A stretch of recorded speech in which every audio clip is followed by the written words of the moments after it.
Bismillahirrahmanirrahim. Assalamualaikum warahmatullahi wabarakatuh. Saya Fairuz Amin akan membagikan tips dan trik bagaimana belajar matematika. Ya, pengalaman saya dari SD, SMP, SMA sampai kuliah sudah berapa tahun ya? Berarti saya mempelajari matematika. Sampai sekarang jadi guru matematika. Oke, ada sedikit tips dari saya. Jadi matematika itu adalah pelajaran yang kata guru SMA saya itu sebagai raja dan pelayan, diibaratkan seperti itu. Maksudnya sebagai raja, matematika itu bisa berdiri sendiri, ya, tanpa perlu materi yang lain. Itu sebagai raja, ya, ibaratnya begitu. Matematika sebagai pelayan bagaimana? Matematika sebagai pelayan ini matematika yang dibutuhkan oleh mata pelajaran atau ilmu atau disiplin ilmu yang lain dalam membangun disiplin ilmunya, ya. Contohnya pelajaran misalkan kimia, fisika, kemudian teknik dan lain-lain itu perlu proses hitungan matematika, ya. Bahkan yang sosial pun pasti juga perlu matematika.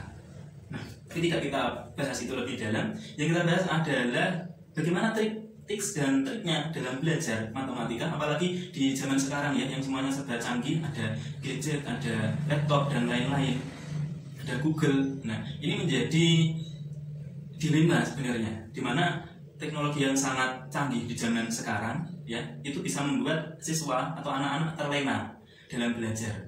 Nah, biasanya yang zaman dulu belajar itu fokus ya, karena tidak sambil main HP atau yang lain. Tapi sekarang sepertinya belajar itu harus disambi dengan mungkin buka WhatsApp, buka Instagram, Facebook, YouTube dan lain-lain. Nah, ini sekedar tip dan trik dari saya. Yang pertama, belajar matematika itu harus dipahami, ya. Memahami materi yang disampaikan oleh Bapak Ibu guru di sekolah.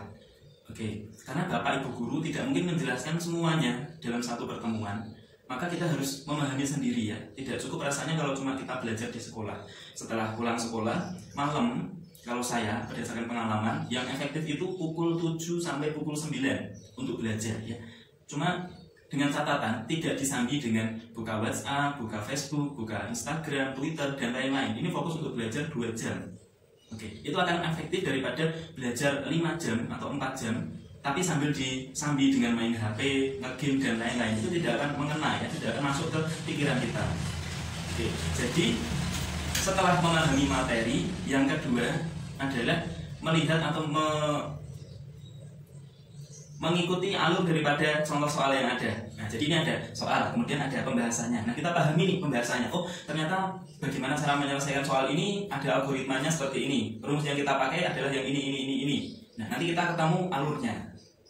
Setelah kita memahami contoh soal, ini yang paling penting menurut saya. Di matematika tidak bisa kalau kita tidak latihan soal, benar ya?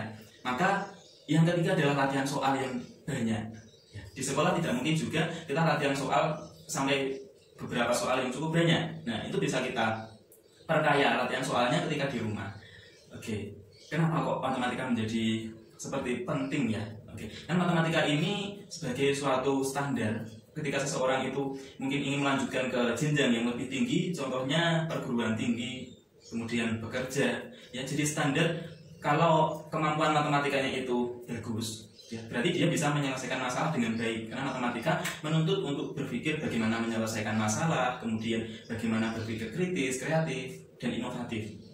Nah, jadi kalau orang matematikanya bagus, itu indikator, ya. Jadi banyak indikatornya, salah satunya adalah matematika. Indikator bahwa orang itu nanti mampu menguasai di taraf yang lebih tinggi, contohnya perguruan tinggi.